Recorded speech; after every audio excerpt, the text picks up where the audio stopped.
Buenas noches. Si queréis ya empezamos.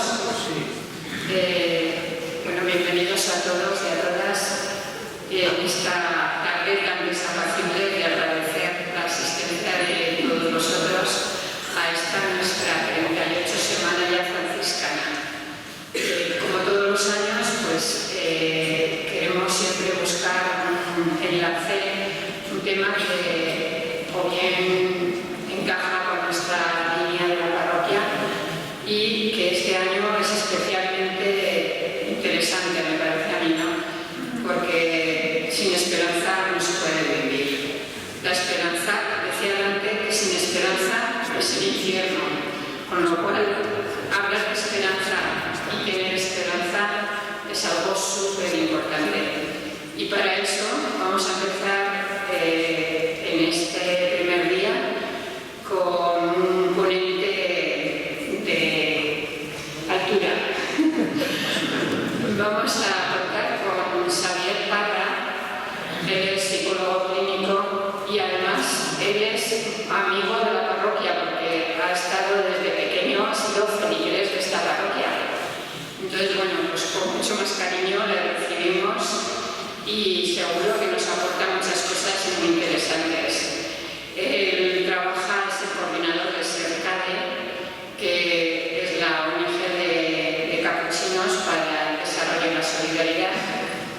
Y como él tiene muchas cosas interesantes que decir, yo os dejo con él y luego ya en el coloquio pues ya podremos hablar más cosas. Pues gracias, Carmen. Gracias, Luis. Y Alberto, que no ha podido venir porque está malito. ¿Se oye bien? Un poquito más arriba. Dicen que no. Un grito. Yo es que me voy a mover. Tengo este otro. Pero dicen que se oye. Sí. Pasa. Pues gracias por venir. Mira que he querido que hubiera lluvia, a veces quedáis en casa, pero no. Bueno, voy a tratar de entreteneros un ratito. No soy ponente de altura porque soy Alberto. Lo primero es que agradezco de verdad que me hayáis invitado, no tanto por lo que pueda decir, sino porque me regaléis un ratito de ternura para mí. Ir a San Francisco de Asís para un antiguo alumno de esta parroquia no es poca cosa. Hacía siglos que no entraba, pero creo que hay cosas que siguen igual, el Cristo y muchas otras cosas. Yo fui niño de esta parroquia, tuve la mala suerte de que mi madre era catequista y no había por dónde escaparse. Y luego en la adolescencia fui oveja descarriada, me alejé, me fui con los jesuitas, pero luego volví. Volví gracias a los capuchinos también, que son la otra parte de mi familia y de mi vida. Y hechas las presentaciones, os voy a compartir lo que he preparado. He preparado tarea como para 3-4 horas y me han dicho que máximo una y si puedo un poquito menos. Así que voy a tratar de resumir, de contaros las cosas más importantes y nada, y luego lo que surja en el debate si es que surge. Me dijo como anécdota, digo, por empezar por el final, como anécdota el otro día le comentaba cuando me invitaron, le dije voy a decir a mi jefe, a un capuchino, le dije, oye, me llaman los de San Francisco de Asís, no sé si me dejas ir, si no. Y me dice, ¿y para qué? Este es un fraile, no voy a decir nombres, una persona muy apegada a Dios, con pocas historias. Y con pocas historias de un tipo muy inteligente, pero con muy de tierra. Y me dice, ¿y vas a ir para qué? ¿Vas a estar una hora hablando? Y yo, sí. ¿Y de qué vas a hablar? De la esperanza. De la esperanza ante temas sociales. Y me dice, pues chico, ¿y una hora para eso? Y yo, pues chico, ¿cómo se hace? Pues haciendo, ¿qué vas a hacer? O sea que ese es un poco el resumen de la charla. Que no hay mucho misterio en esto, ¿vale? He preparado una pauta, ¿vale? Y me voy a mover un poco, no te voy a dar mucha charla, ¿vale? Pero esta es la pregunta que yo me he hecho y la que quería compartir con todos vosotros para ver si conseguimos sacar alguna clave. La pregunta que me hacía hoy era si se puede afrontar la vida con actitud esperanzadora. ¿Cómo vamos de esperanza?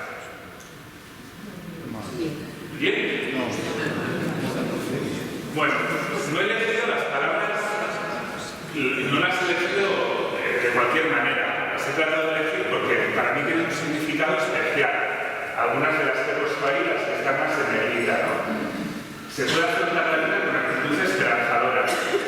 Me interesaba enfocar el tema de la esperanza desde la actitud, no desde el estado de ánimo. Si uno analiza definiciones y demás, veréis que la esperanza se describe muchas veces como estado de ánimo, como actitud. A mí me interesa más la palabra actitud. No sé si esto es pura teoría, filosofía o qué, pero me parece que da matices diferentes, ¿no? Que la actitud nos habla de un comportamiento más activo que el estado de ánimo. Yo os diría que hoy me interesa, por fastidiar un poco, me interesa bien poco si vuestro estado de ánimo está bien o mal, si os levantáis optimistas o pesimistas. Eso cada uno que lo vea, ¿no? Lo que me interesa hoy es hablar de la actitud con la que afrontamos la vida. De la actitud se refiere al final a cómo afrontamos algo, ¿no? Por lo tanto, lo primero, me interesa la esperanza como actitud de vida. Y cuando hablamos de vida, no de cualquier vida, no me interesa la actitud con la que cada uno afronta las tareas de su día a día, los quehaceres personales, las tareas que tenéis todas las mañanas y todas las tardes. Me interesa la vida con ese apellido, con el apellido social. El título que ha puesto la charla es súper importante y habla un poco de lo social, ¿no? Eso que he puesto ahí es una palabra también muy rara, que es la relación con la otredad. Es decir, me interesa cómo afrontamos la relación con aquellas personas que son ajenas al yo, a cada uno de nosotros. Y además, a la otredad, digamos, no a la que es más familiar, sino aquella de la que habla Francisco mucho en Fratelli Tutti, que es a la otredad más ajena, la que a veces nos fastidia a priori, la que no entendemos, ¿no? La que nos exige un compromiso de ir un poquito más allá. Por lo tanto, me interesa hablar hoy de la esperanza en el afrontamiento de la relación con esas personas, ¿no? De la relación con el resto de las personas. Ponía ahí al otro que miramos con compasión. Y quería utilizar la palabra compasión porque me parece, igual no en este foro, ¿no? En este foro estamos más acostumbrados, en foros cristianos, a hablar de compasión.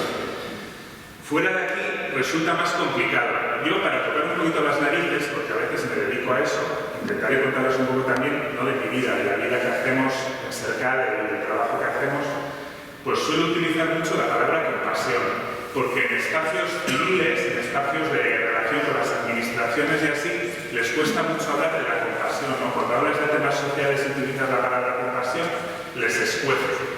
Está mucho más de moda la justicia social y es verdad que hoy os invitaré a que hagamos un camino, va a ser un camino rápido y un poco destartalado de la compasión a la justicia.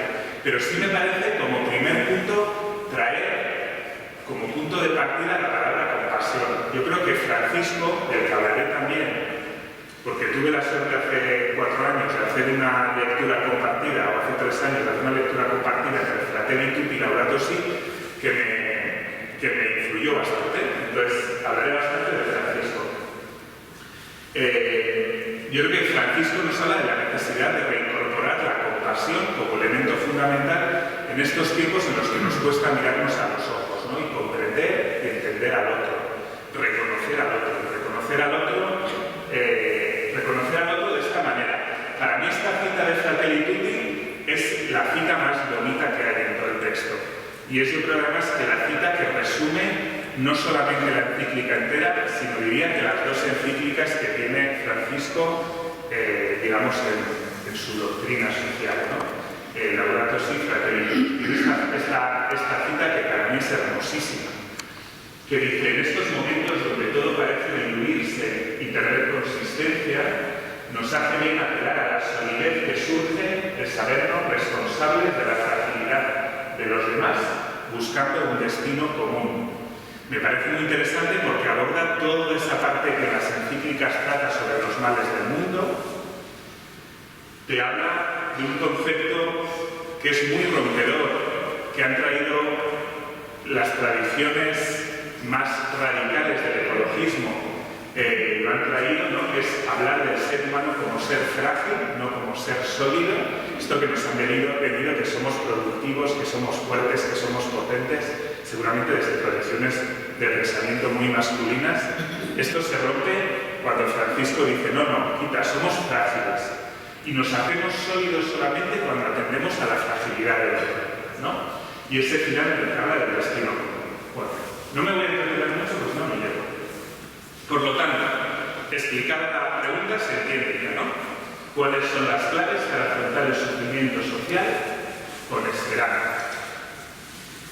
Voy a tratar de hacer un juego, o así me planteé esta charla, hacer un juego utilizando aparatos de estos, ¿no? Cuando me dijeron, tienes que hablar de la crisis social global, dije, ¿cómo la leche tú? ¿Cómo les hablo a esta gente de la crisis social global? Y dije, bueno, pues vamos a tratar de hacer un análisis de cuál es la situación global en el mundo y a ver si los datos del mundo nos dan o no nos dan esperanza, ¿no? Que entiendo que es a lo que veníais, a saber si podemos tener una esperanza. Bueno, sabéis que hace unos años decidimos consensuar unos objetivos, os sonarán los objetivos de desarrollo sostenible.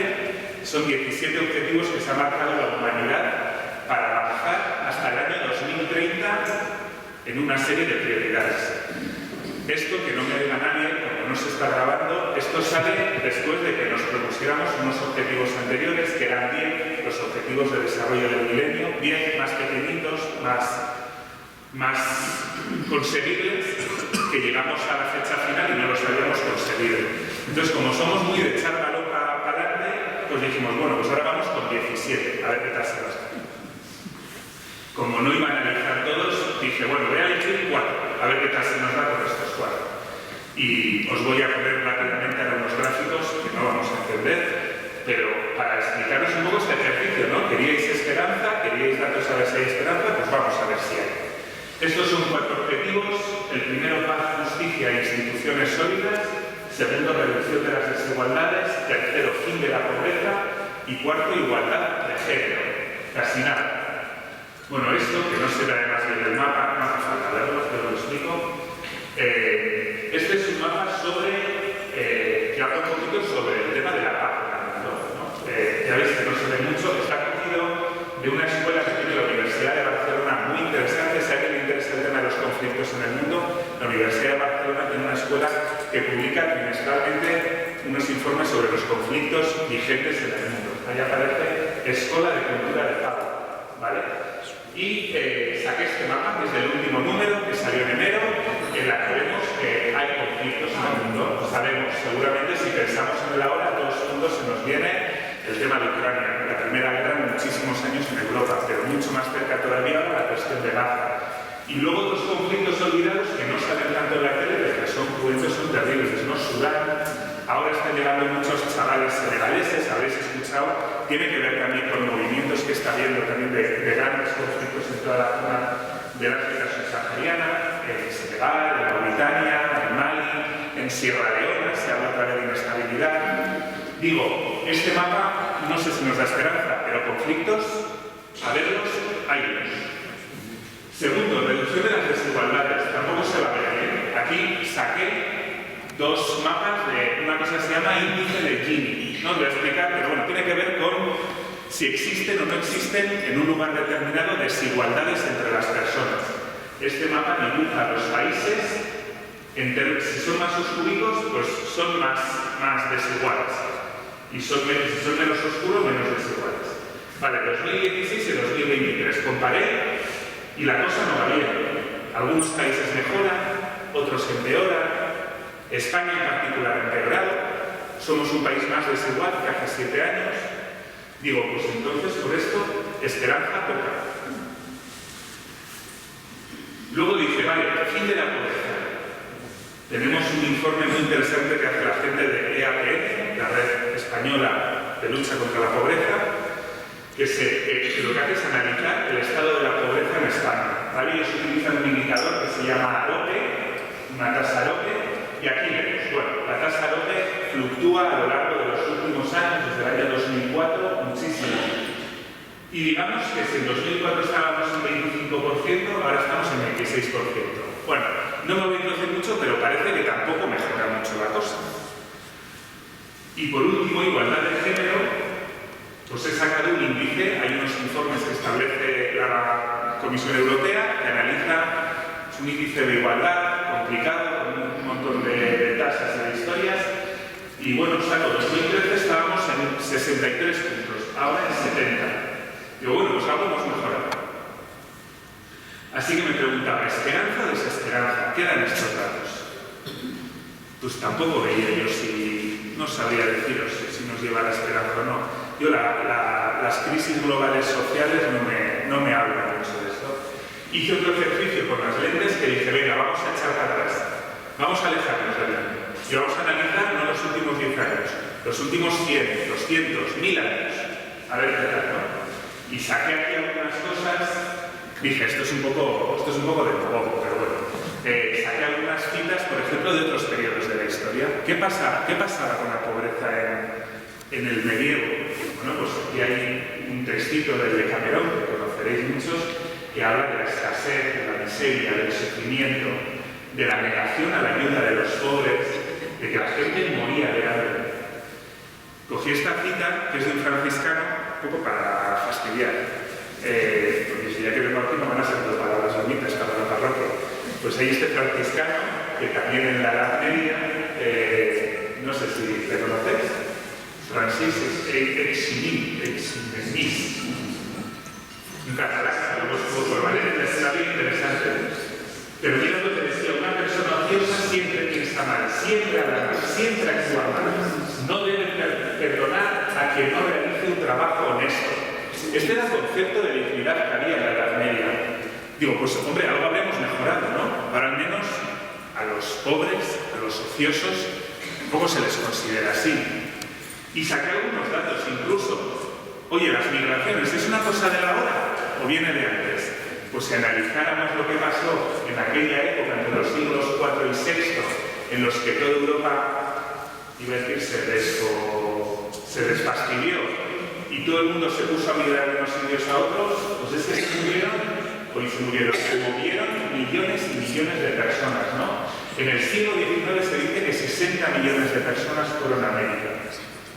En la Edad Media se estima muertes del 30% de la población europea. Pandemias, ¿no? La peste negra, la gripe española, causó millones y millones de muertos. Pues no sé, si nos alejamos un poco de la hora, parece que sí que hay esperanza, hombre, algo mejor estamos, ¿no? ¿No os parece? Sí. Hemos mejorado. Aunque al final me preguntaba, ¿realmente esto nos da alguna clave para sentir esperanza? Mi propuesta es que no.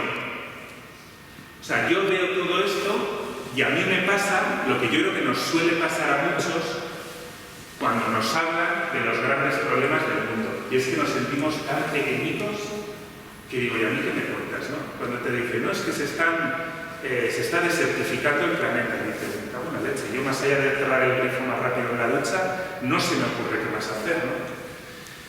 O sea, no sé si las claves para afrontar la vida con esperanza las tenemos que sacar de la lectura de los datos globales.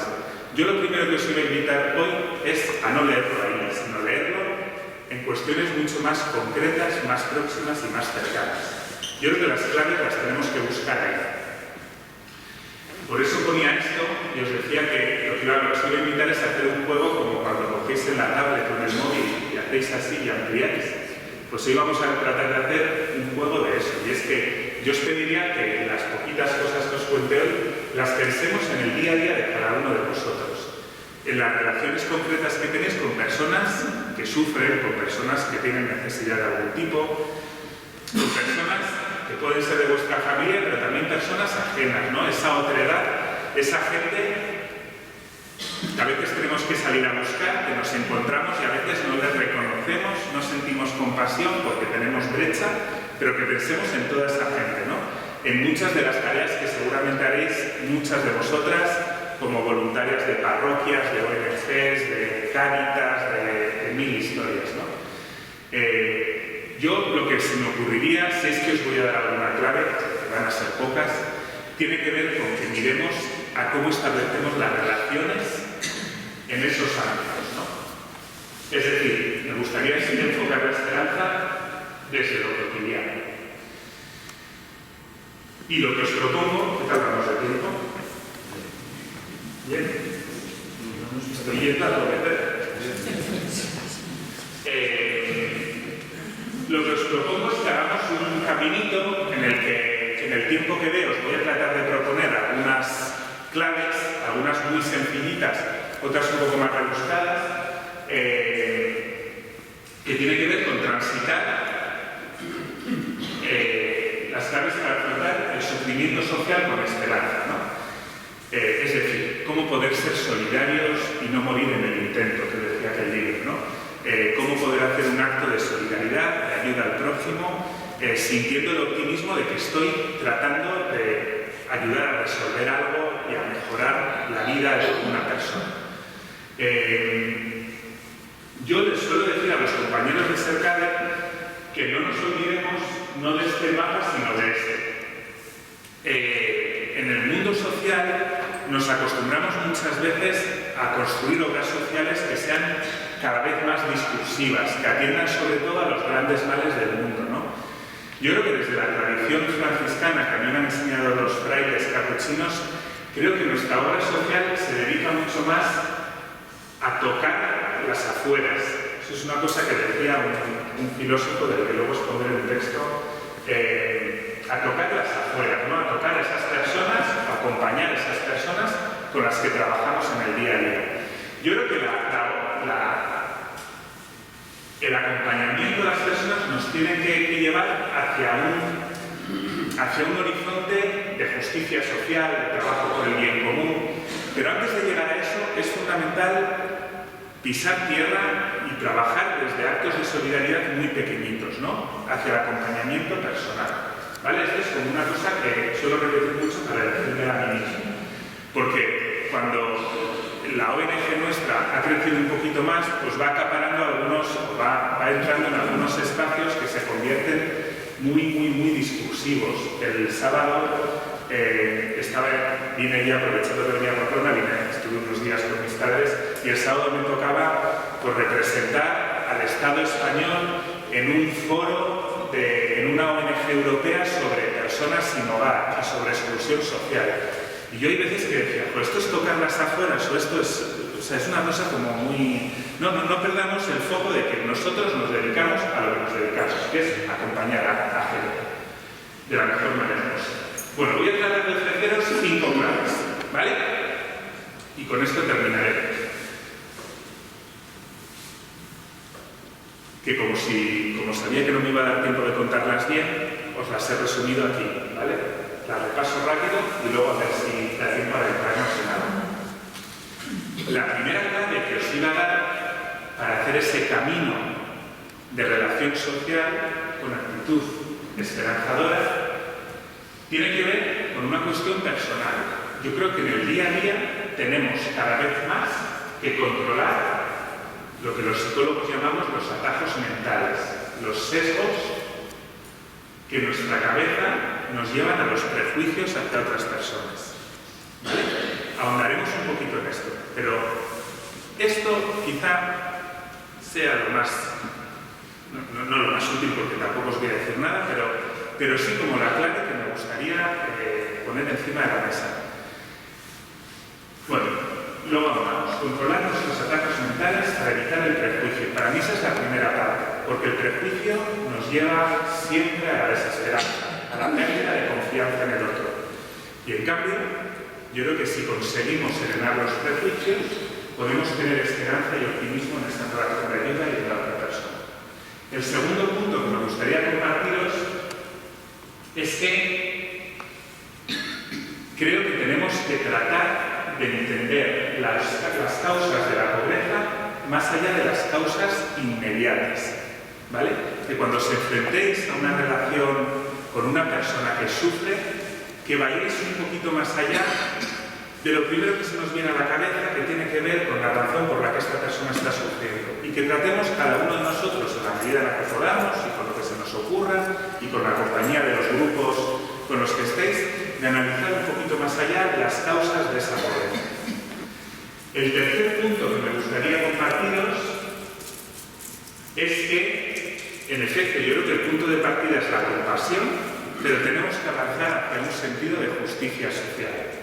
Y en ese sentido de justicia social, esto no nos dará tiempo de profundizar hoy, creo que hay que avanzar en una lógica de que la gente tiene una serie de derechos que conllevan unas obligaciones, pero entender ya solamente eso, derechos y obligaciones, para todos, para los que sufren, para los que no sufren, nos hará cambiar el discurso y dejar de hablar de culpables de la pobreza, sino de responsables de la pobreza. ¿Vale? Esto, que parece una cosa también como muy dialéctica, yo creo que es una de las bases de lo que puso FOESA, el informe de Cáritas justo antes de la pandemia, no recuerdo el año, creo que era 2018, cuando hicieron para mí el mejor informe que han tenido en los últimos años, que era el informe que hablaba de la sociedad de la desvinculación. Ellos utilizaban esa palabra que para mí describe muy bien la realidad de hoy en día, y es que nos sentimos las personas desvinculadas unas de otras. Y se ha roto en este país una tradición, que para mí era una tradición cristiana, que tiene que ver con no culpar al pobre de sus pobrezas. Y bueno, lo que decía Cáritas es que cada vez hay más datos que dicen de eso. Yo creo que tiene que ver con entender que hay una serie de derechos fundamentales. De nuevo, los derechos no son hago lo que quiero, los derechos son que hay que garantizar una serie de cuestiones a las personas para reconocer su dignidad y que conlleva una serie de obligaciones y que eso hace que haya responsables de esos derechos. Bueno, el cuarto punto, que me lo saltaré ahora, os iba a decir algunas claves de cuál creo que son algunas claves sobre una ayuda social eficaz. Es decir, cómo podemos, por qué creo que es bueno ir más allá de que una persona ayude a otra o de que una persona asista o tenga caridad con otra persona, a construir un poquito más de reflexión sobre el hecho social, ¿vale? Pero es que me lo saltaré y me gustaría tocar algunos de los puntos de lo que el Papa Francisco habla sobre las recetas para abordar la crisis social, ecológica y política, ¿vale? Que son 3 recetas que creo que nos da. Pues iba a poner esto, que me perdone quien se sienta aludido. Bueno, sí. No solo referirme yo a partidos políticos, yo tengo claro que trabajo para una ONG que tiene que ser abierta, amplia, pero bueno, tampoco somos ajenos a lo que nos duele. Y cuando aparecen este tipo de mensajes, pues nos duele. Esto, no sé si recordaréis, tuvo mucha polémica, fue una lona que apareció en el metro de Madrid, ¿no? Que puso un partido que se refería, que hace este juego muy prejuicioso, muy de brocha gruesa, como a veces hacemos desde otras posturas también, que es decir, mira, aquí los menas, que no les llamamos niños, les llamamos menas, ¿no? Es más fácil esa abreviatura para así despersonalizar. Los menas nos cuestan 4.700 euros al mes. Y a tu abuela, en cambio, solamente le aportamos a la sociedad 476 euros en la pensión. Entonces nos cuesta mucho más todos estos despeluciados. Bueno, ¿esto por qué lo pongo? Porque esto me ayuda a ese primer punto que decía. Hay que controlar los prejuicios, hay que controlar los sesgos que nos llevan a los prejuicios. Sería muy rápido decir, pero desde la industrialización, el ser humano, yo no soy sociólogo, pero algo me ha tocado leer de sociología. ¿Hay sociólogos en la sala? Bueno, así puedo decir lo que quiera porque no hay nada. El padre de la sociología moderna, Ulrich Beck, dice en un libro, él fundó la teoría del riesgo, ¿no? Y dice que una de las cosas que dictan hoy en día la cultura, la mente social, es el riesgo. Eso tiene que ver con que desde la industrialización somos capaces de tener más recursos y al tener más recursos nos proyectamos más el futuro, medimos expectativas con lo que creemos que podemos llegar a ser y demás y nos proyectamos al futuro. ¿Esto es lo que os lo contaba? Porque desde entonces el ser humano se ha dedicado en todas las teorías sociales, creo que muchas también espirituales y demás, a leer el mundo y el futuro en términos negativos. Somos muy cenizos. Leemos las cosas desde la desesperanza. Y eso hace que la cultura alrededor nos lleve a eso, a la tristeza, a la desesperanza, a la falta de confianza, al temor frente al otro. Y nuestro cerebro, esto será un psicólogo en la sala, sabrá que de las cosas pequeñitas, sencillas, pero muy valiosas en psicología es cuando te enseñan los heurísticos, los atajos mentales, ¿no? Los efectos, o sea, la forma en la que el cerebro simplifica la realidad y la información para llegar a conclusiones rápidas. Eso es necesario, porque si no nos moriríamos de tanta información que nos llega todos los días, ¿no? Porque estamos todo el día atacados, las redes sociales, no sé qué, la tele. Entonces necesitamos simplificar nuestro cerebro, pero nuestro cerebro lo hace de una forma fastidiada. Nos sesga las cosas, comete errores, ¿no? Y lo hace mediante algunas reglas. Cuando recibimos miles y miles de informaciones sobre esto, lo que acabamos pensando es que el chaval que viene de Marruecos viene a fastidiarnos la vida. Y eso es lo que queda, ese es el pozo que queda. Cuando se dibujan en redes sociales y en medios de comunicación determinados mensajes, nos llevan a ese prejuicio, ¿no? Hay muchos que costaría explicar. Es una cosa muy interesante, los heurísticos. Si miráis en Internet, si miráis en Google, sesgos cognitivos heurísticos, es un juego bonito el analizar si uno cae en esos sesgos o no.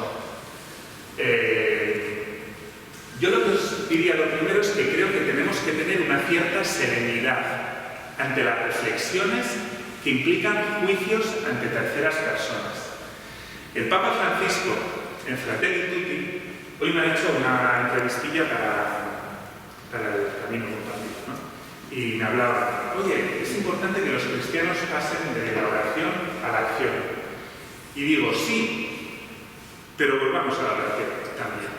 Porque Francisco habla, y yo creo que de una forma muy bonita, sobre la necesidad de involucrar de nuevo la reflexión en nuestra era, ¿no? Dice que ante la inmediatez, una de las cosas que ofrece la religión es otra forma de entender el tiempo. Tratemos de reflexionar los juicios que implican tachar a las personas. Porque si vamos a los datos, si vamos al análisis, podremos ver que los nenas no son nenas, que son chavales, que algunos son unos bichos y otros no, como los que estamos aquí, que algunos serán más baguetes y otros no, y que esa generalización que se hace a veces por efecto de voy a construir todo un ideario sobre la gente, no es cierto.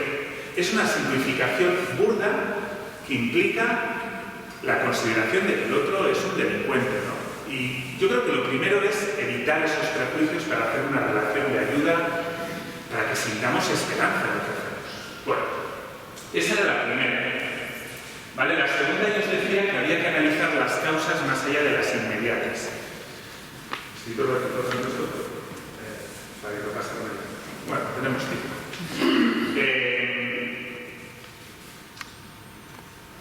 Esto se estudia en algunos, esto y lo siguiente, esto de aquí, se estudia en algunos másteres de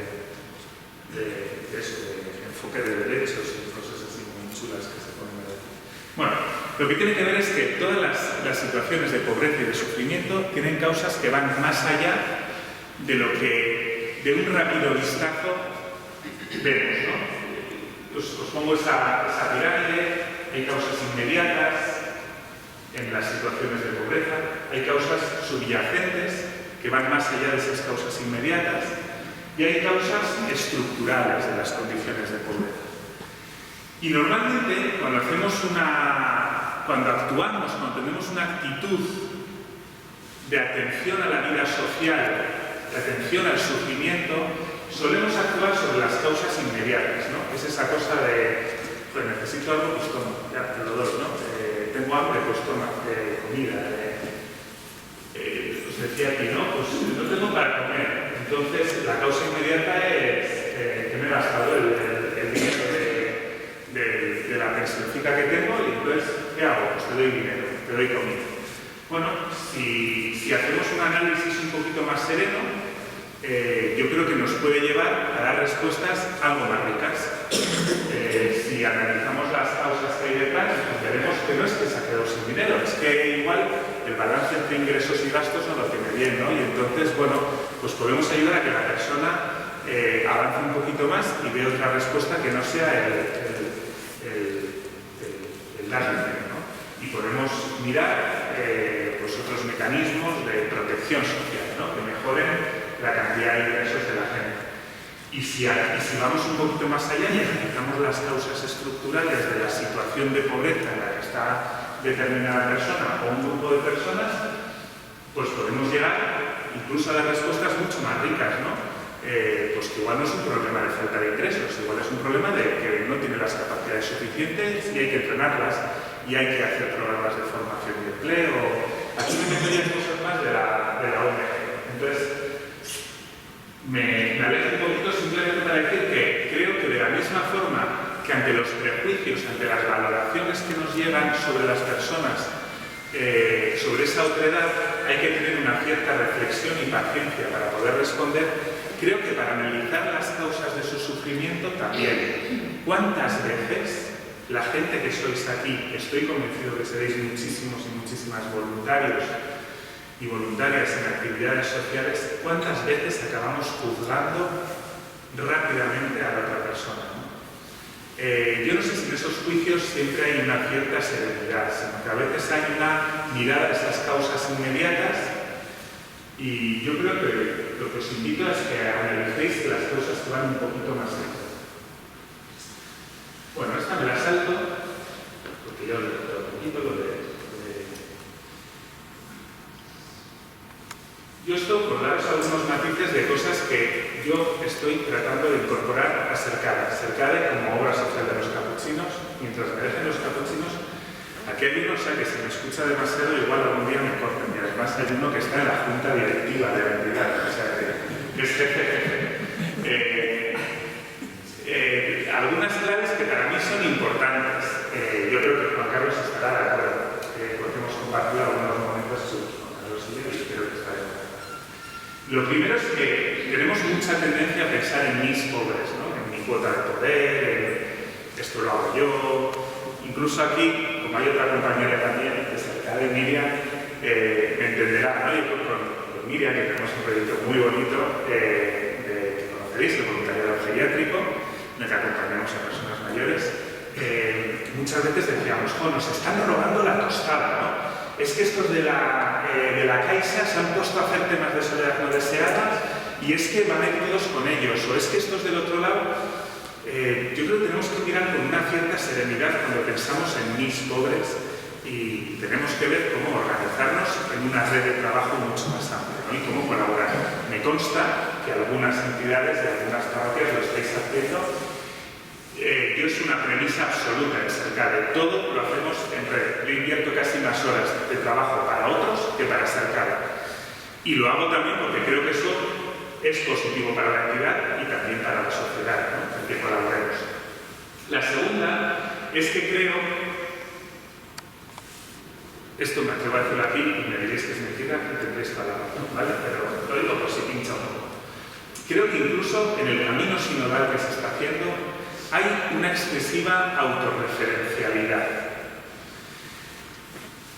Me explico, que justamente yo creo que el camino sinodal es un camino de salida, ¿no? Pero demasiadas veces creo que la Iglesia, sobre todo cuando nos sentimos un poquito atacados, porque sentimos que estamos perdiendo poder, influencia, espacio, nos ponemos a la defensiva y nos echamos para nosotros mismos, ¿no? Y cada vez me encuentro a más gente que era de una mirada más abierta, tratando de hablar solamente con los que piensan lo mismo. ¿No? Es que, Xavi, tienes que vincular Cercade sobre todo con redes cristianas. Digo, bueno, o no sé. Yo recuerdo que los años que estuve en Ecuador con Juan Carlos yo recibíamos un montón de voluntarios que no se les preguntaba si creían en Dios o en quién creían. Me daba igual, ¿no? Me daba igual, pero yo les pedía respeto. Porque iban a casa de unos premios. Pero más allá de eso, Creo que el espacio social es un lugar de encuentro incluso con quienes pensamos diferente y sentimos diferente. Y creo que la tarea de la Iglesia está mucho más en compartir su identidad en un espacio de igualdad mucho más abierto hoy en día, que no es tan autorreferencial. ¿Vale? Otra cosa que suelo decir siempre es que hay que apostar por las respuestas públicas. Yo creo que los proyectos tienen un inicio y un final y hay que cerrarlos algún día, sobre todo cuando las administraciones se hacen cargo. Y eso tenemos tendencia a no hacerlo. Todo lo público, yo lo defenderé, me parece que es mucho mejor que lo privado, ¿no? Pues porque aquí el mayor premio Príncipe de Asturias a la paz o a lo que sea, habría que dárselo al sistema de la seguridad social, que lo que hace es compartir los impuestos que pagamos todos entre la gente sin determinar si alguien tiene más o menos, ¿no? Pues yo creo que eso es lo que hace el público, al final igualarnos, ¿no? Yo les digo a los peques a un cole público, entre otras cosas por eso, porque es un cole en el que se diluyen muchas cosas de los orígenes de cada uno. Bueno, y ahí pongo una cosa, que esto también es nota mental. Yo creo que hoy en día, con los problemas que hay en el mundo, todas esas crisis globales, yo creo que hablan sobre todo de dos verbos. Ahora estamos en Cercade muy con verbos, porque estamos celebrando nuestro 25 aniversario y estamos sacando una serie de verbos para celebrarlo y para pensar sobre ellos. Yo creo que hay dos verbos, bueno, no son, el primero sí, el segundo no, bueno, dos palabras que se lo juegan mucho en esto de construir, de afrontar el sufrimiento, que tiene que ver con la cuestión del habitar y con la cuestión de la pertenencia, que para mí tiene que ver con la identidad, con construir comunidad y con construir lugares habitables.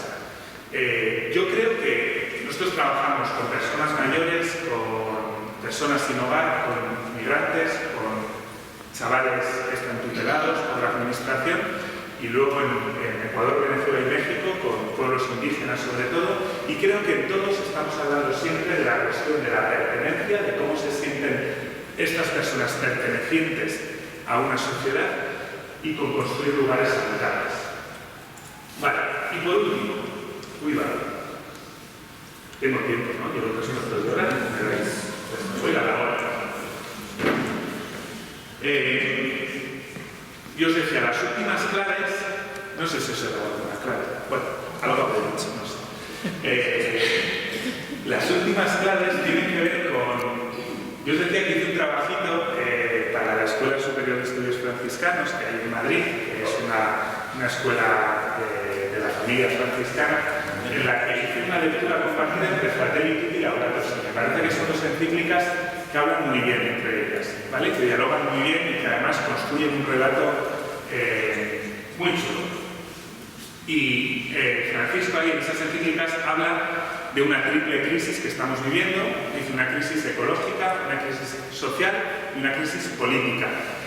Y yo creo que al final da como tres recetas o tres propuestas para abordar cada una de esas tres crisis, ¿vale? Y las tres las dirige a un mismo tema, que es hacia la construcción del bien común. Y voy a pasar rápido porque va a ser difícil hablar.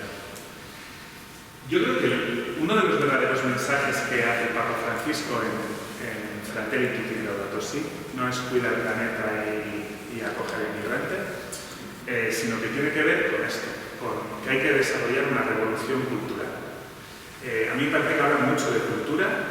Él incluso al comienzo, en las encíclicas, habla mucho de un concepto que es muy interesante, que es la anomia, la pérdida de significado de las palabras.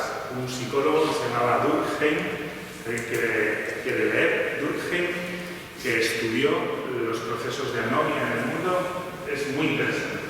Entonces yo creo que el Papa utiliza este tema de la anomia como diciendo, hemos llegado a un momento en la historia de la vida en las que las palabras han perdido significado, ¿no? Y tenemos que hacer una revolución cultural para dotar de nuevo de un significado real a las cosas, a las palabras. Y con las palabras también a los actos y a la relación entre las personas. Entonces, él hace un salto muy interesante entre las dos encíclicas que hablan de cuestionar la individualidad. Sé que tuvisteis, creo que en Foro Gogoa, un encuentro con una compañera que habló un poquito de estas cuestiones, de la individualidad, de los tiempos líquidos y demás. Dice que hay que cuestionar la individualidad, que hay que de construir la libertad. El Papa Francisco hace una cosa muy chula. Sabéis que los valores occidentales y post-declaración de los derechos humanos se basan en 3 principios: libertad, igualdad y fraternidad. Y una de las cosas que dice el Papa, yo creo que con mucho criterio, es que hemos llegado a sacralizar la libertad, además en unos términos muy individualistas, ¿no? La vinculamos mucho con la libertad para hacer lo que yo quiero. Francisco dice, libertad sí, pero la libertad la tendremos que supeditar en algún momento a la construcción de una fraternidad universal, ¿no? A mí me parece que eso es súper revolucionario. Bueno, yo creo que hay algunas claves. Ahí he puesto los números, no nos da tiempo a leer los números, sobre cómo construye esa propuesta que él hace de revolución cultural desde unos postulados de que estamos en un momento de sacralización de la individualidad y de la libertad, vayamos hacia poner encima de la mesa conceptos más como la fraternidad y la dignidad. La segunda, esta sería como la receta para la crisis social. Para la crisis ecológica, sabéis, y me consta que aquí en San Francisco habéis trabajado mucho lo que tiene que ver con la ecología y con la ecología integral. Y bueno, él hace una propuesta de conversión hacia la ecología integral que está basada, digamos, en 5 principios. No me voy a entretener mucho en ellos, que van mucho más allá. Eso yo creo que ya entendemos todos, que mirar y cuidar las plantitas, que también tiene que ver con eso, que tiene que ver con una concepción muy franciscana de la vida, en la que como dice Francisco, pues somos no solamente hijos de Dios, sino también hermanos de otros, y en esa relación de ser hijos y de ser hermanos nos hace no ser dueños de nada, no ser dueños de la creación, sino ser habitantes de esta creación y hermanos unos con otros, ¿no? Y eso nos posiciona en una situación interesante. Bueno, y eso lo mete en el tema de la ecología integral.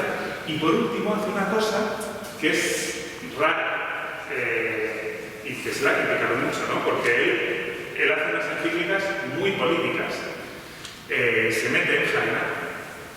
Y lo que dice es que a los cristianos les falta en ese paso de la compasión hacia la construcción del bien común y hacia el desarrollo de una actitud de justicia social, les falta un análisis político y un posicionamiento político.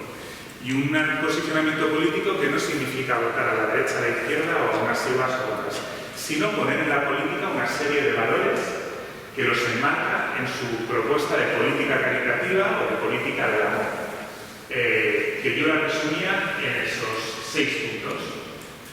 Es decir, sería un discurso político cercano a nuestros postulados, el que tuviera un marcado carácter intercultural, no solo el que hable de las culturas mayas, sino el que vaya más allá, digamos, de los consensos globales de lo que piensa el hombre blanco, ¿vale? Y ir un poco a ver qué proponen las minorías, ¿no? Y que incluyan los postulados de las minorías. Es una política también participada por y desde los excluidos, lo que habla, esto es una frase fija, pero esto tiene tela, porque lo que dice es que muchas veces otros hemos hablado por las personas excluidas, ¿no? A mí me ha pasado que he tenido la suerte de acompañar un proceso para, no sé si escuchasteis que hubo una propuesta para conseguir un desarrollo legislativo para regularizar a personas, la ILP para la regularización extraordinaria. Bueno, yo tuve la mala suerte de estar en el consejo, en el comité promotor de esa historia, representando un montón de organizaciones. Digo la mala suerte porque me tocó en ese consejo estar con un montón de grupos de personas migrantes y de personas racializadas que reclamaban que eso lo tenían que mover ellas en primera persona y que quién, decían así, perdonadme, que quién mierdas eres tú para venir con tus ONGs a decirnos lo que tenemos que reclamar. Y a mí eso me enseñó mucho también a ubicarme en otro espacio, ¿no? Eso que decía es que igual no tenemos que liderar las cosas, tenemos que hacer que otros, que son los dueños de sus derechos, lideren también esos procesos, ¿no? Bueno, eso la verdad. de una política profundamente fraterna, de una política, en el centro del debate de la fraternidad, de una política supraeconómica. Habla mucho de cómo se ha supeditado la política a los intereses económicos, ¿no? Y que ese es uno de los grandes males. Una política supranacional y efectiva, es decir, el Papa vuelve a apostar por estructuras supranacionales, que no está muy de moda ahora. Todo este tema de la ONU y estas cosas, lo que dice es, ojo, que esto no es el cortijo de cada uno, aquí no puede venir uno y decir, no, yo paso del protocolo de Kyoto, yo me salto esto porque quiero contaminar, ¿no? Dice, no, es que tenemos que llegar a consensos. Y una política que versa sobre la fragilidad de las personas, ¿no? Que esto, una de las cosas que se le criticaron a Fratelli Tutti es que no tenía enfoque feminista, y yo creo que es cierto que le falta mucho de esto, pero sí que tiene algunas cositas muy, muy fuertes que vienen de la tradición feminista, ¿no? De la realidad feminista, por ejemplo, del tema de la vida. Bueno, con esto medio atropellado son las claves que os quería decir. Y al final os quería compartir una cosa que es uno de los textos que solemos leer en algunas reuniones en Cercada. Lo he cambiado un poco, ¿vale? Que tiene que ver con un libro que se llama La penúltima bondad, de Esquirol, que conoceréis. Es un filósofo que seguramente ha estado en algunas de las reuniones. Y en el libro de La penúltima bondad él empieza con una introducción que es preciosa, que la he fastidiado entera porque la he cambiado, así que ahora no es preciosa.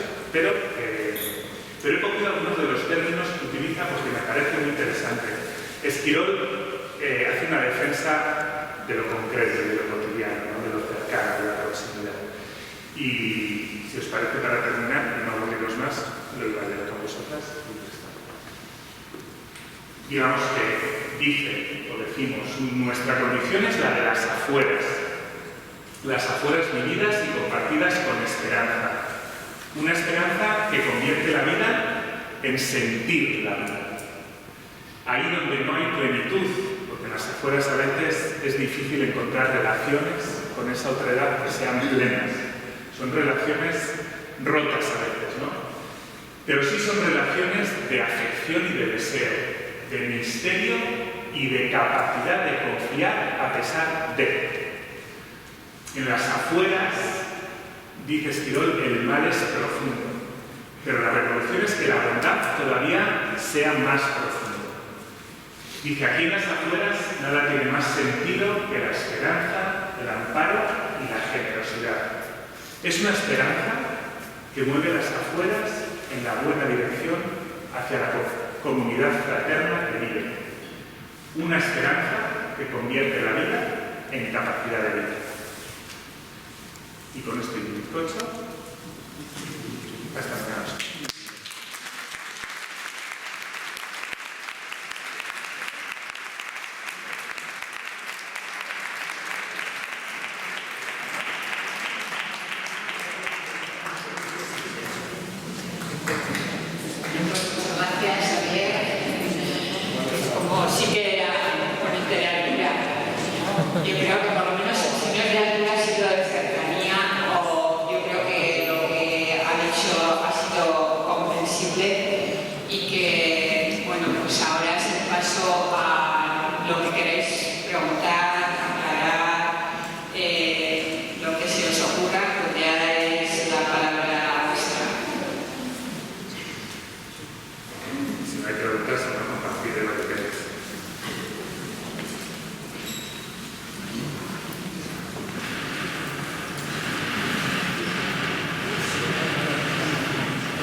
pregunta como muy personal. Pues, cada uno que se moje. Yo diría que, o sea, bueno, no sé, tampoco no la tengo pensada, pero a mí me parece que no, o sea, que los sistemas democráticos son los mejores sistemas que hemos sido capaces de encontrar. No se me ocurren otros, porque cuando yo he visto otras propuestas, por ejemplo, en el ámbito de los pueblos indígenas, ¿no? Que en Ecuador hubo un tiempo que se compartía un sueño por construir procesos políticos diferentes, no sé si podrían funcionar a escala de una sociedad completa. Lo que están basados también en lazos familiares, en mucho catequismo, no lo sé. Yo diría que la democracia es un sistema que garantiza muchas cosas, que garantiza muchas libertades que son importantes, libertades colectivas. El problema es cómo configuramos la democracia si la configuramos al arbitrio solamente de los poderosos, ¿no? No sé si es posible cambiar, o sea, porque es verdad que cuando haces una democracia, yo entiendo que al final estás obedeciendo a esas mayorías que dices. Yo creo que se puede soñar, se ha soñado y se sueña en este país también con construir democracia poniendo encima de la mesa otros debates que no son los de las mayorías. Y lo que pasa es que si voy más allá ya hablo de política de partido, yo soy de la verdad. Pero yo creo que sí que es posible dentro de un régimen democrático posicionar temas, ¿no?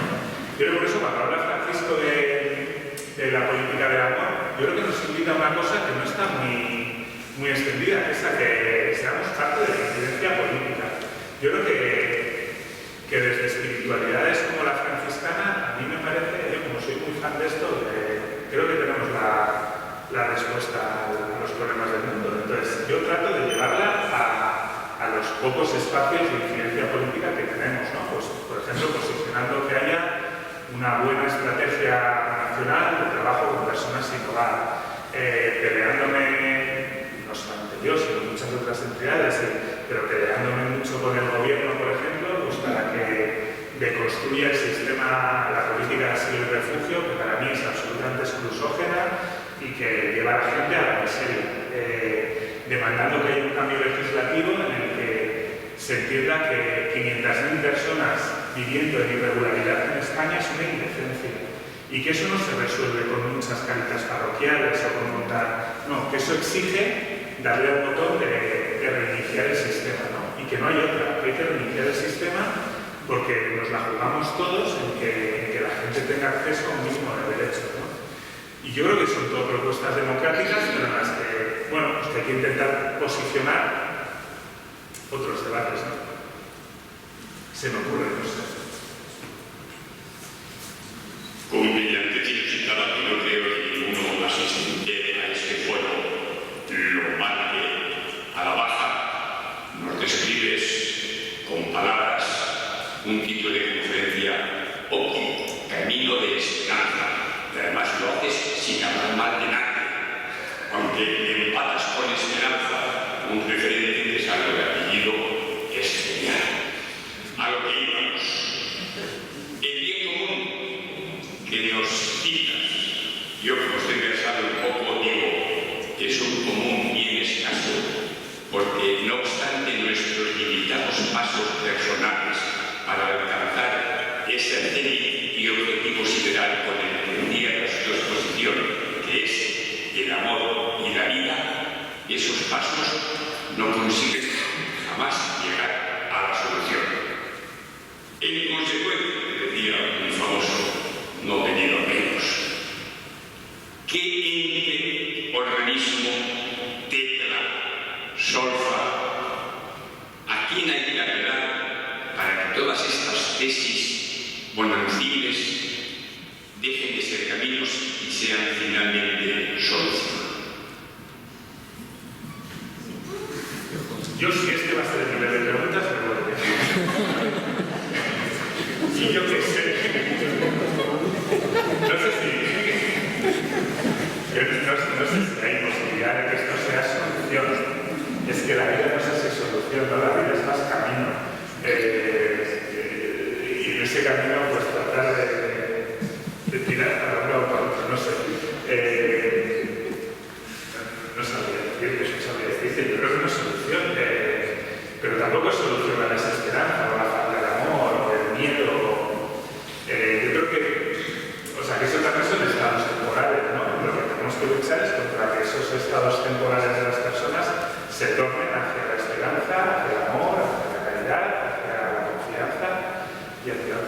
no sé si... Yo lo que intento es que mi entidad ayude a eso. Lo que intento es que la iglesia en la que yo creo, o la iglesia, tienda a eso y no a otras cosas en las que se han marañado demasiado a lo largo de la historia, que es en el poder. Y no sé, estoy hablando, ¿verdad? No tengo muy claro. Entonces no llamamos a Guterres, ni a Borrell, ni a Roma, ni a Netanyahu, los dejamos en paz. No, el caminar es justamente pelear contra algunos de esos. No sé qué pensáis.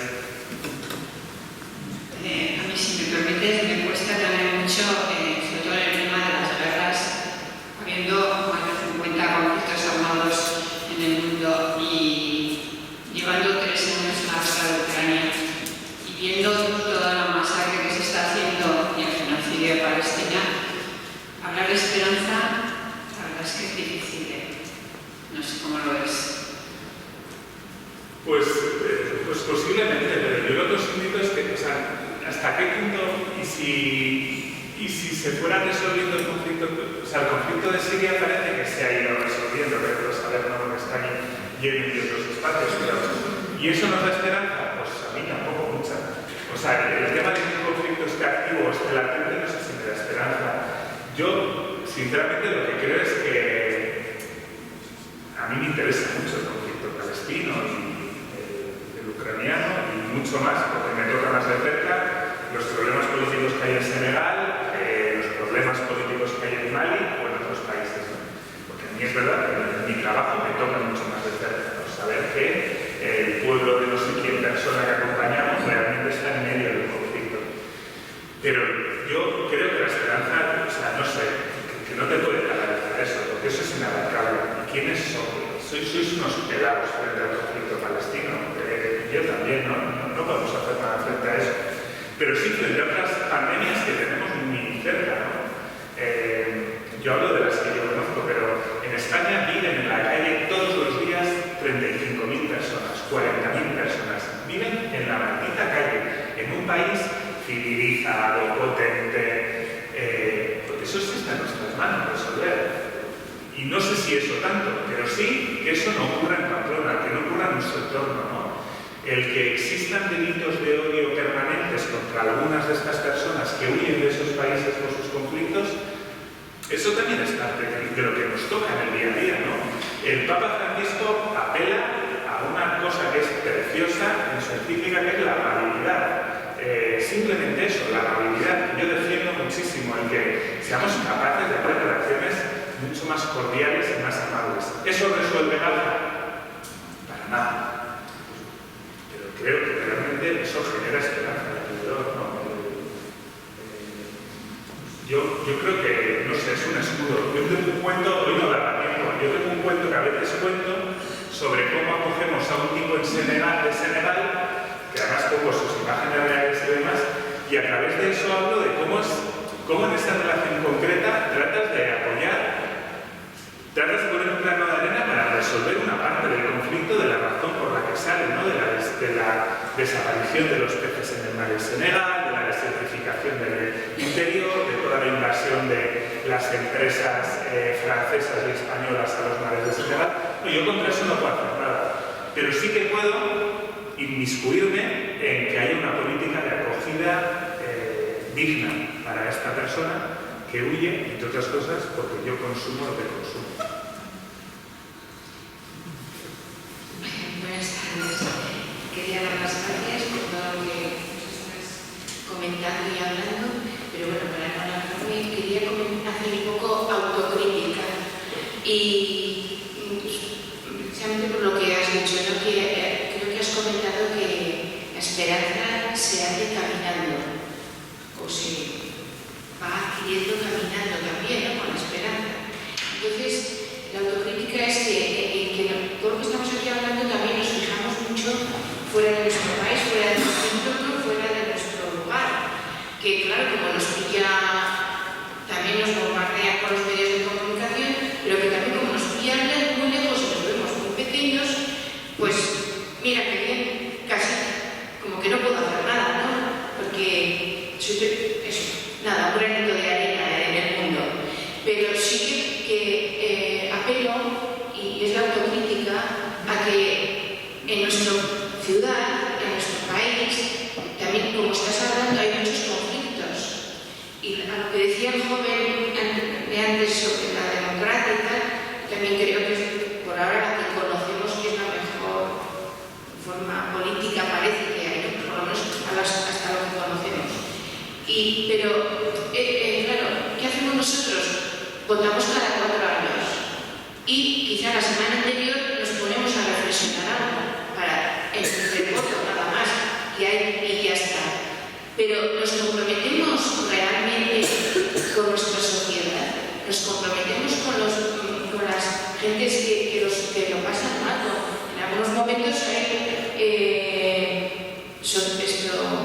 colectivos de personas en las que las políticas les influyen mucho y les influye para mal en su trabajo, en su forma de vida. Pero claro, a mí no me compromete, como yo soy de otro equipo y ya está. Y es la crítica, ¿no? Que no nos socializamos con estos problemas que están en nuestra ciudad, como has comentado antes, que cuando hay alguien que tiene un problema no nos socializamos con ellos, sino son sus problemas de empresa, su problema de trabajo, su problema de yo qué sé, de económico.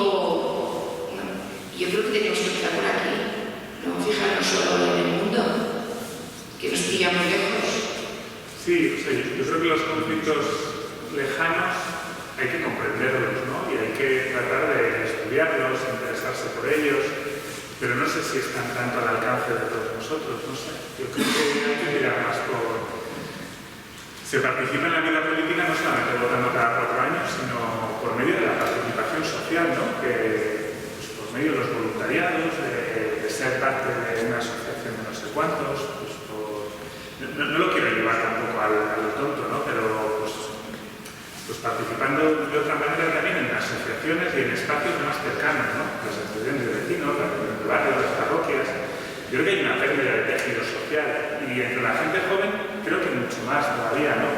Uno de los dramas que yo creo que vivimos las entidades sociales es que nos cuesta mucho encontrar gente joven que se apunte a acciones de voluntariado que antes, gente de... Aquí hay muchas generaciones, pero gente de vuestras generaciones, de la gente que tiene una juventud un poquito más acumulada, pues que sí que desarrolla con más naturalidad. Yo creo que eso es un problema, no sé.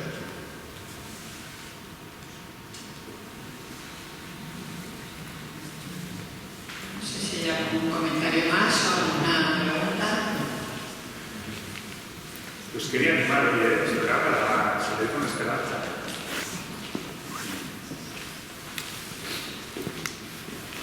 Sí, yo comentarte sobre un tema que no sé si has abordado, el tema de si la esperanza es algo individual o es social, si al final radicalmente es algo que... Porque se suele decir que estamos en una sociedad como desesperanzada y un poco relacionarlo, algo has dicho con lo de los riesgos, ¿no? Estamos en una sociedad del riesgo en la que parece que buscamos la seguridad y si la esperanza es que la seguridad nos abarque todos los aspectos de la vida, pues claro, lo tenemos complicado, ¿no?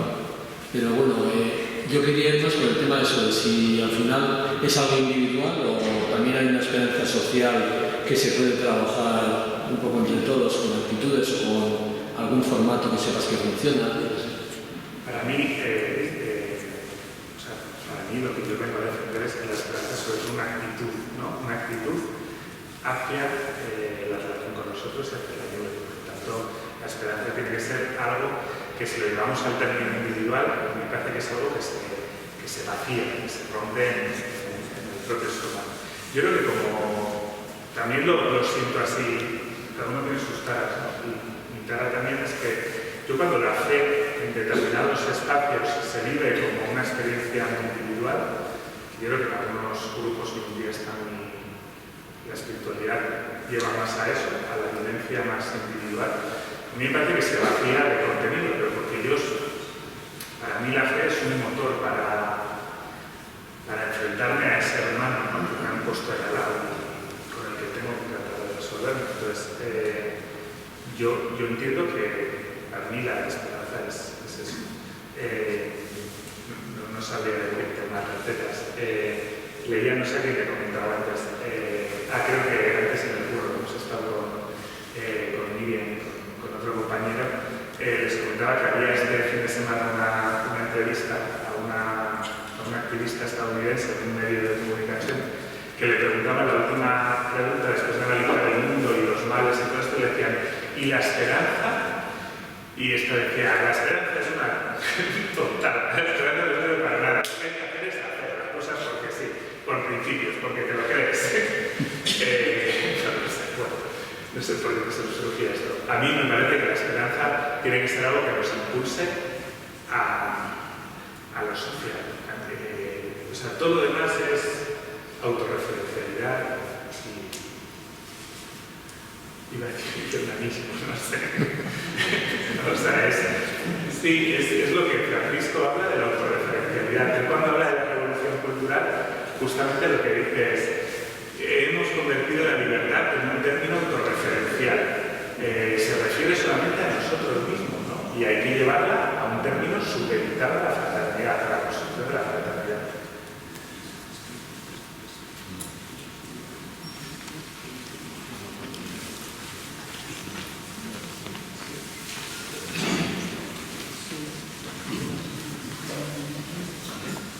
Hola Javier, me ha sido un gusto escucharte. Mira, yo te quería preguntar que para mí la esperanza tiene que ver mucho con la confianza. Entonces, si confías, esperas. Y mi pregunta es, ¿no tendremos más problema de fondo de confiar? Porque confiar es arriesgar. Que de esperar. O sea, yo lo vivo como un libro, esperanza y la confianza. Sí. Que igual tenemos más problema en que no nos guiamos, porque, claro, recibes muchas cosas. O sea, últimamente además yo confiaba en la actitud que me ha venido, ¿no? Entonces, ¿qué puedo esperar? ¿Sabes? No sé, por ahí. Sí, no tengo una respuesta porque estoy de acuerdo. O sea, yo creo que está muy unido, ¿no? Pasa que no hay tiempo de todo, pero cuando cuento un poco eso de los prejuicios que generamos, para mí son escudos y barreras que nos ponemos a la confianza de la otra persona, ¿no? A poder entregarnos. En una relación de ayuda es complicado entregarnos más allá de nuestros prejuicios, ¿no? Pues porque con esa entrega tú lo que cedes es tú confías en la otra persona y eso suele doler. No sé, estoy muy de acuerdo. Yo creo que la esperanza tiene que ver con saltar a la oración. Y además no siempre, es decir, lo social tampoco es bonito siempre. Lo social muchas veces te lleva a dominar prejuicios, a distanciarte más del otro. O sea, ¿cuántas veces hemos visto gente que venía, por ejemplo, en Ecuador, ¿no? Cuando estábamos allí, gente que volvía a Ecuador después de pasar unos meses y vuelve con más prejuicios, o sea, con juicios más duros que cuando iba, ¿no? Y dices, pues ese que es el verdadero fracaso del trabajo. No hemos acompañado bien. No sé, yo creo que está muy unido la esperanza con la confianza. Había un psicólogo que se llamaba Alpo, que tenía una teoría que era la teoría del contacto, en la que este manifiesta que siempre que confías y que te encuentras con el otro, que la relación en general siempre va positivo. No sé por qué me surge ahora esto, pero sí, él decía que tener confianza en enfrentarse a las relaciones con personas diferentes siempre te hacía limar los prejuicios.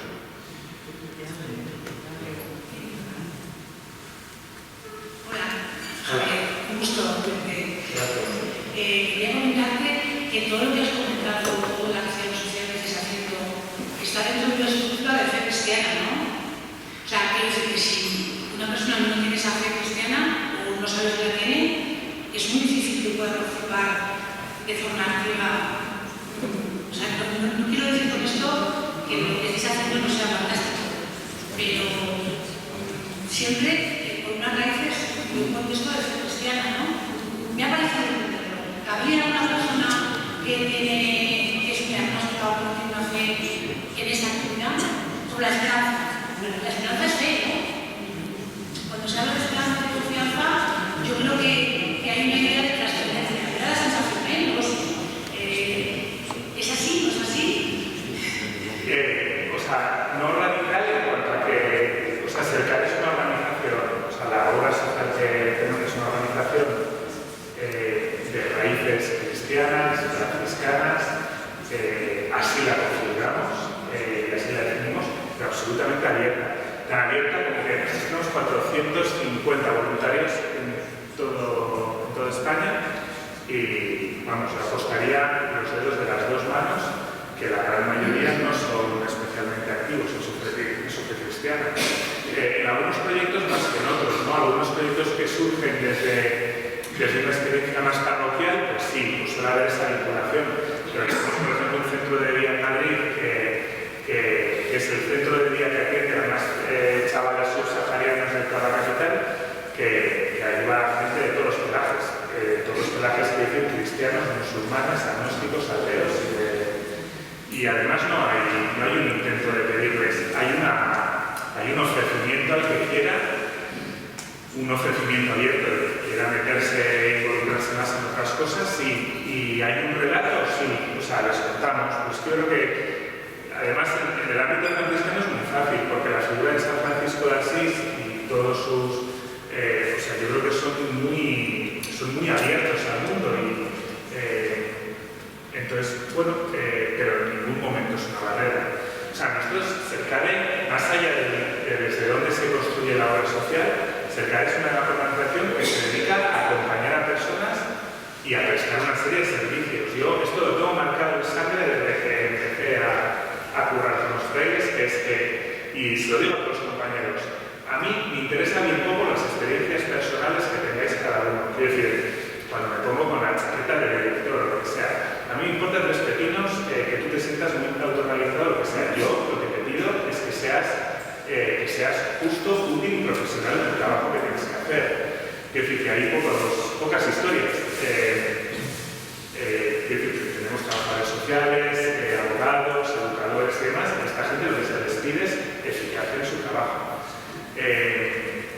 Y a los voluntarios, pues según la realidad, el que quiere se mete mucho más en las entrañas de la entidad y filosofa y demás, y el que no quiere lo que hace es darles clases de castellano, se involucra de otra forma y es absolutamente bienvenido. Yo además creo que en el ámbito social es el ámbito en el que nos tenemos que encontrar los que pensamos cosas radicalmente opuestas.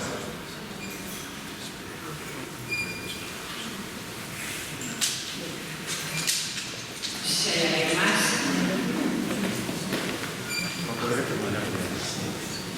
Vale, pues entonces nada, no nos queda más que darte las gracias, Javier. Gracias.